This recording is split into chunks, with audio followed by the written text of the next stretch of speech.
छोटे से छोटा 1000 हो जाएगा। एक सबसे कमजोर दुर्बल जाति एक सामर्थ्य जाति बन जाएगा। यदि आप और मैं है मेरे प्यारो, भले हम थोड़े हैं लेकिन एक है, खुदा हमें बढ़ाएगा। आमीन हालेलुया। परमेश्वर हमारे द्वारा उसकी महिमा हालेलुया। इसीलिए यहाँ पे लिखा गया है कि थोड़े से थोड़ा, छोटे से छोटा 1000 में परिवर्तित हो जाएगा। मेरे प्यारो, यूनिटी हैज पावर, एकता में सामर्थ है। दूसरा, unity is the beauty of the church. Okay, एकता कलीसिया का सुंदरता है। Unity is the beauty of the church. एकता कलीसिया का सुंदरता है। जिस कलीसिया में एकता नहीं होता उस कलीसिया में कोई सुंदरता ही नहीं होता। आप देखे होंगे फूल का गुच्छा, जब एक फूल चाहे जितना भी सुंदर क्यों ना हो, एक फूल को अगर अलग अलग रखेंगे तो उसका कोई सुंदरता ही नहीं बनता। इसीलिए जब दुकान वाला जो बुकेट वाला जो होता है ना, बुकेट वाला जो फूल वगैरह बेचता है, उस देखना अलग अलग कलर का फूल को एक जगह में गुच्छा करके रखता है, ताकि उस गुच्छा को जब आप देखेंगे तो फूल का खूबसूरती बढ़ जाता है।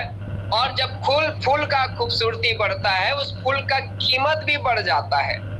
इसीलिए कहते हैं कि कलीसिया में हम सब एक फूल के समान है। हो सकता है कोई फूल होगा, कोई गेंदा फूल होगा, कोई गुलाब फूल होगा और कोई और क्या बोलते हैं अलग अलग प्रकार का फूल होगा, लेकिन जब हम एकता हो जाते हैं ना, इस फूल एक गुच्छा हो जाता है और इसका खूबसूरती बढ़ जाता है। इसलिए कहते हैं कि unity is the beauty of the church. एकता कलीसिया का सुंदरता है। इसीलिए मेरे प्यारो, जब आप और मैं एक होते हैं, कलीसिया में सुंदरता बढ़ जाता है। आमीन हालेलुया। इसीलिए यहाँ पे वचन लिखा गया है, क्या ही भली और मनोहर बात है।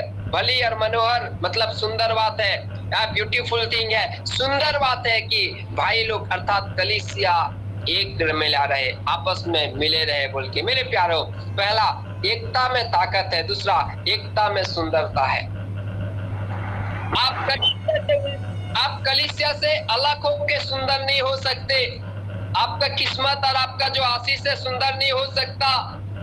जब आप कलीसिया में बने रहेंगे, जब आप प्रभु के साथ में बने रहेंगे, जब आप कलीसिया के साथ एकता बन के रहेंगे, तब आपकी सुंदरता बढ़ेगा मेरे प्यारो, तब आपकी खूबसूरती बढ़ेगा मेरे प्यारो।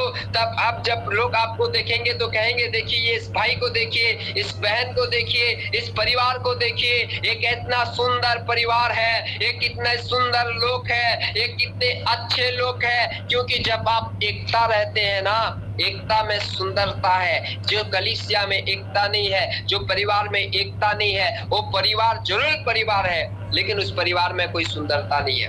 जिस कलीसिया में एकता नहीं है उस कलीसिया में भीड़ हो सकता है, लोग हो सकते हैं, हर इंस्ट्रूमेंट, जिस प्रकार आज हमारी बहन हलीमा प्रार्थना कर रही थी, निवेदन दे रही थी, हमारे कलीसिया में बहुत आवश्यकता है, बहुत वस्तु की आवश्यकता है, इंस्ट्रूमेंट की आवश्यकता है। हाँ, वो कलीसिया में बहुत इंस्ट्रूमेंट हो सकता है लेकिन यूनिटी नहीं है, किसी सब चीज व्यर्थ है। मेरे प्यारो, प्रभु का धन्यवाद हो।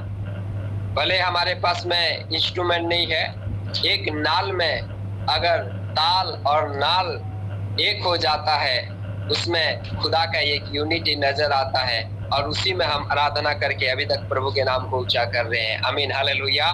मेरे प्यारो, इसीलिए आप अपने बच्चों के साथ में एक बन के रहिए, आपके परिवार के साथ में एक बन के रहिए। अगर आप विवाहित है, आप पति पत्नी एक बन के रहिए। जब आप एकता रहेंगे, आपका पति पत्नी का चेहरा चमकेगा, खूबसूरती निकलेगा, लोग देखेंगे, बोलेंगे देखो कितना सुंदर एक परिवार है। आमीन हालेलुया। बोलो यीशु मसीह की। मैं भी एक पारिवारिक व्यक्ति, मेरा भी विवाह है, हो चुका है, कुछ लोगों को नहीं मालूम है इसीलिए बता रहा हूँ। मैं भी शादीशुदा व्यक्ति हूँ। कई लोग मेरे को छोटा देखते हैं, पतला देख के पूछते हैं कि क्या पास्टर जी तुम्हारा शादीशुदा हो गया है क्या बोल के। तो मैं प्रभु का धन्यवाद देता हूँ। प्रभु के अनुग्रह से मेरे पास प्रभु ने मुझे एक पत्नी से आशीषित किया है, दूसरा प्रभु ने मुझे 2 बच्चों से आशीषित किया है और मैं भी एक परिवारिक व्यक्ति हूँ। और मैं महसूस करता हूँ जब हमारा परिवार में एकता होता है, ये सुंदरता चारों लोग को नजर आता है। आमीन हालेलुया। इसीलिए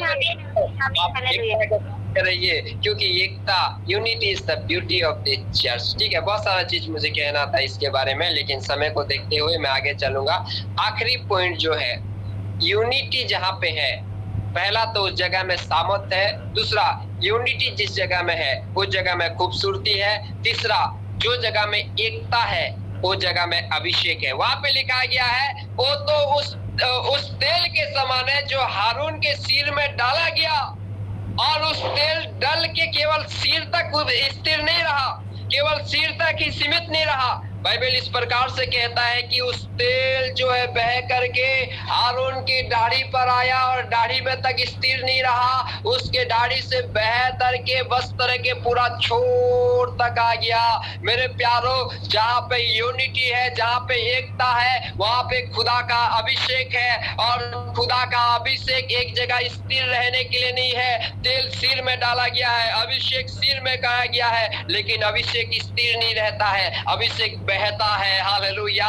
सुसमाचार एक जगह में स्थिर नहीं रहता है, सुसमाचार बहता है। जब आरोन का सिर में डाला गया, इस अभिषेक बह के दाढ़ी के छोर तक आया, केवल दाढ़ी के छोर तक स्थिर नहीं रहा, ये बह के वस्त्र के छोर तक आया। मेरे प्यारो, यदि सुसमाचार का अभिषेक आपके ऊपर में डाला गया है, यदि पवित्र आत्मा का अभिषेक आपके ऊपर में डाला गया है, ये अभिषेक सीमित नहीं रहना चाहिए, ये बहना चाहिए, ये बहना चाहिए, ये पृथ्वी के छोर तक बहना चाहिए। इसके आरोन के वस्त्र के छोर तक बहता चला गया, ये आपके जीवन के छोर तक बहना चाहिए, जो लोग भी इस अभिषेक के द्वारा आशीष होने पाए, लोग भी इस सामर्थ के द्वारा अभिषेक और आशीष पाने पाए। मेरे प्यारो, आज कई लोग कहते हैं मुझे पवित्र आत्मा का अभिषेक मिला है। कहां तक मिला है? केवल चर्च के दो दीवार के अंदर तक।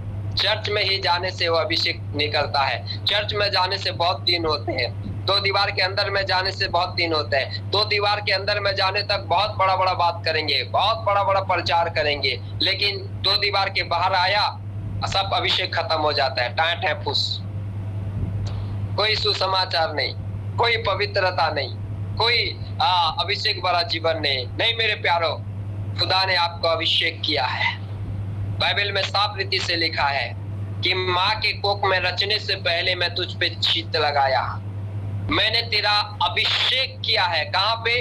माँ के कोख में रचने से पहले चित्त लगाया, मैंने तेरा अभिषेक किया है। वहां पे इंग्लिश में दो अच्छा शब्द लिखा है, I have anointed you, then I have ordained you। Ordain, अभिषेक करना और ऑर्डेन करना, नियुक्त किया है। बोला है मैंने तुझे अभिषेक किया है, मैंने तुझे नियुक्त किया है, भविष्यद्वक्ता करके नियुक्त किया है।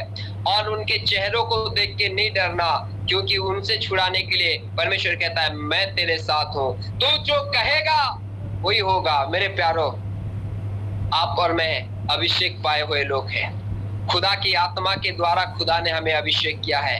यीशु मसीह के लहू के द्वारा हमें परमेश्वर ने संसार से अलग किया है। पवित्र आत्मा के द्वारा आपको, मुझको परमेश्वर ने अभिषेक किया है। ये अभिषेक सीमित नहीं रहना चाहिए, ये अभिषेक बहना चाहिए। बहने दो आज कलीसिया को, बहने दो आपके जीवन के अभिषेक को, बहने दो जिस गली में आप रहते हैं, जिस शहर में आप रहते हैं, वहां पे एक बेधारी आने दे, वहां पे एक बेधारी आने दो, वहां पे एक जागृति आने दो। जब आपके अंदर से अभिषेक बहेगा ना, पापी लोग मन फिरा के खुदा के पास में आएंगे, पापी लोग तड़प तड़प के खुदा को ढूंढेंगे, पापी लोग का हृदय बदलेगा। लोग आपको पूछने आएंगे, हे साहिबो, हम उद्धार पाने के लिए क्या करें? मेरे प्यारो, लोगों को लगता है कलीसिया बंद हो रहा है। नहीं, मैं आपसे कहना चाहूँ, प्रभु के दास होने के नाते अपने दिल में, अपने डायरी में लिखना है तो लिख लीजिए, कलीसिया बंद नहीं हो रहा है, कलीसिया बहुतायत से यीशु मसीह के नाम से बढ़ रहा है। आने वाले दिनों में हमारा देश में बहुत बड़ा बेदारी आ रहा है,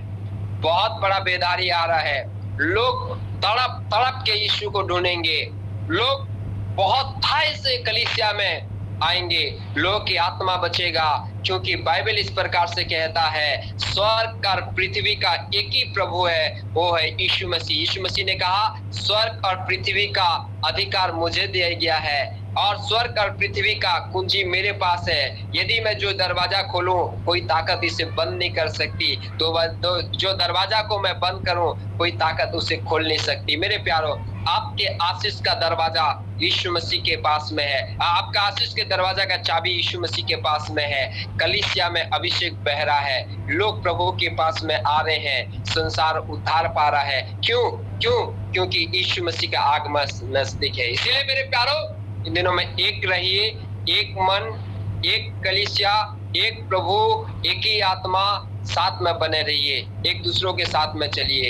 एकता में ताकत है, एकता में खूबसूरती है, एकता में अभिषेक है। इसीलिए वचन संहिता 133 कहता है, क्या ही भली और मनोहर बात है कि भाई लोग आपस में बने रहे। वो तो उस अभिषेक के समान है जो आरोन के सिर में डाला गया और उसके सिर से बहकर दाढ़ी के छोर तक आया और दाढ़ी के छोर से बहकर वस्त्र के छोर तक गया। मेरे प्यारों, इन दिनों में आपका अभिषेक बहने दीजिए, अभिषेक बहने दीजिए।